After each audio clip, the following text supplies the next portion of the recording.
Then Damaru, not much to say.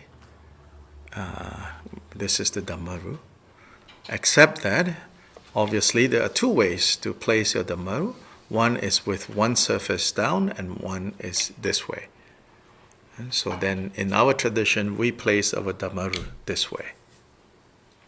Yeah. One further detail about Damaru, which you probably have not heard before because I have not emphasized, the Damaru, in theory, let's talk a little bit about Damaru. This here, the Damaru is the symbol, the overall symbol of the Damaru is the Dakini principle, which is the Vajrayana emphasis on the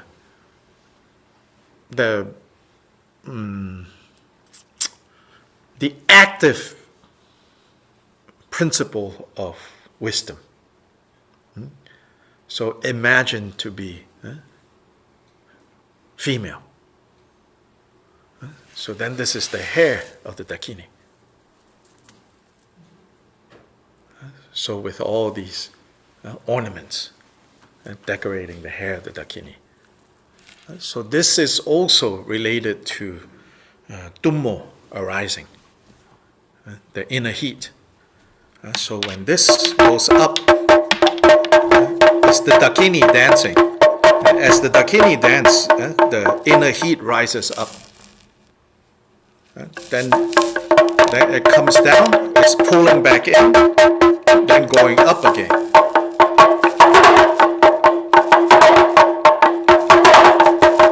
In some traditions, they say, you primarily play it down here where the navel is, because that's where the fierce lady, Tummo, resides. But in our tradition, we actually use this to communicate with the other instrument players. And so we don't. But in the tradition that says, like Gelugpa, that says you primarily play it mostly down here, because they're emphasizing the Tummo. Then when it does come up, they say it doesn't go higher than the forehead. And then you might accidentally exit. But we don't have that kind of like, don't let it go further. Because especially if there's a big gathering, you need to put this up, because this is like the conductor stick. Then one detail about this is, so in theory, right, this is made from, although these days, don't go buy things like this, if you ask me, actual human skull, and skull of, obviously, young skulls, right? So then in terms of that, you have to find one from a male and a female. So there's the male side and there's a female side to this. But now, mostly wood, and that's best to do because life is very cheap in South Asia. And if there's a market buying this, people will steal children to kill. That's the harsh reality of life in South Asia. So please don't, buy skull Damarus. But anyway, the origins of this is like 10th, 11th century. The Mahasiddhas, the ascetics that meditate, they meditate in like basically burial grounds. And these are not exactly what we call burial grounds. It's where outcasts and poor people throw the bodies. And no one would frequent there except for these crazy spiritual practitioners. So then they just pick through and make drums. So there's a male and female, right? So then your personal Damaru, you need to mark on the rim, one side. And that side you designate, just like the Vajra, that side you designate is top, and here you mark that side and you designate that as the female side. Then when you place down, that side is always facing left, meaning it's on the left, and this side.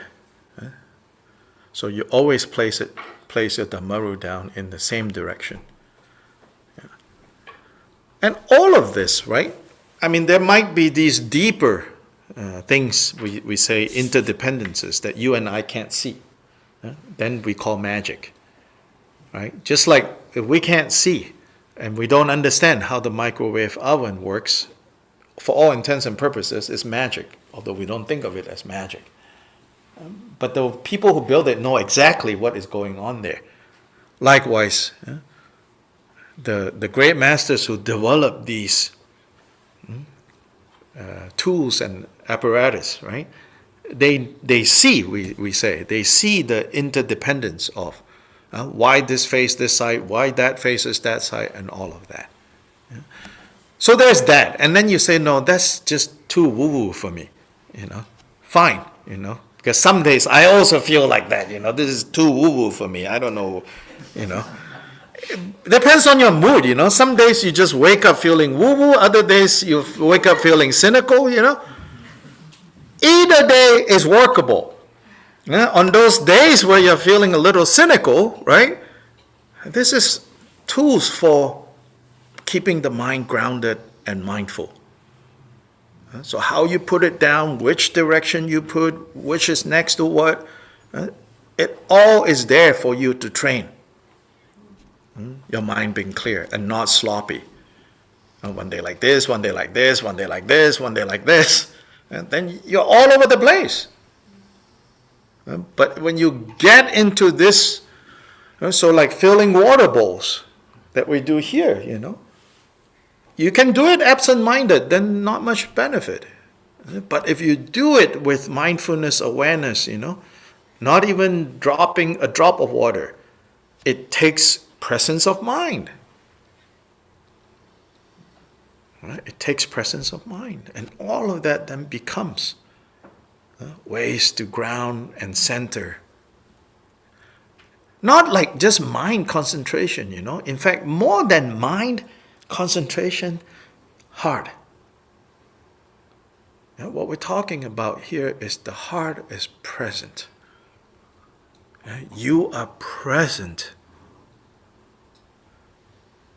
And hopefully, if you can be present for bowls and water and statue, you can be present for other sentient beings when they need you to be present. Hopefully, not automatically. Therefore, it's a form of training. It's a tool. And we're not saying that this is the only way to build up these qualities. But this is the Vajrayana way, and I can't apologize for it. I won't apologize for it. This is just how this tradition lays things out. May or may not be meaningful to you. So you need to kind of consider, like, oh, what resonates?